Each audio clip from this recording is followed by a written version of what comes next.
Well, when we purchased our house a number of years ago, it came with a detached shed. I used that shed to store our lawnmower and other garden tools, and it also had this old electrical box in it, but it never seemed to work and all the overhead power lines had been long since cut off, so I really didn't think much about it. Last summer, I decided to do a major overhaul of the shed by completely removing one of the walls. So I ripped off the drywall and the studs, and I came to the electrical box and I grabbed a set of tin snips. Grabbing them, I clamped down the wire and began to snip it, and immediately was pushed back like with this incredible jolt and this shower of sparks when I cut into the wire.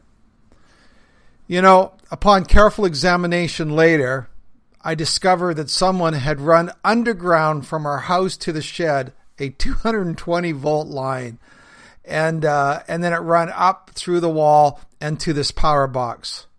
So that was my lesson on electrical 220 and power boxes and just assuming that something was dead. Now, this whole idea of life hacks is short little snippets where I take one of the lessons in the Finding Traction course that you can find on my website, bandofbrothers.care. And what I do in the lesson is I simply give you a brief snapshot about what the course or what the lesson is about and what it kind of walks through in terms of dealing with. Now, lesson number 5 is all about the power of technology. Now, as you go through it, you realize, and as we look at our lives, you realize for those of us who struggle with porn, that technology feels a lot like that 220 volt line that I tried to cut with those tin snips.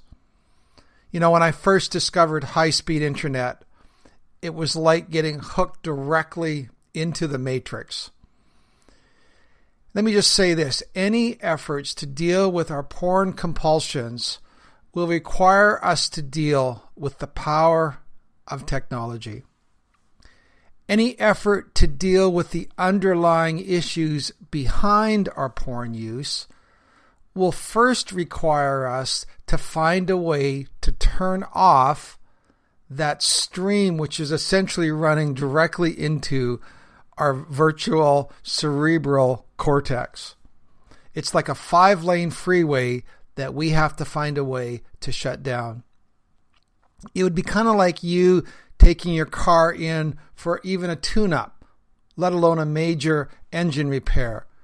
Well, the very first thing your mechanic would do would be he would ask you, or she would ask you, to turn off your car.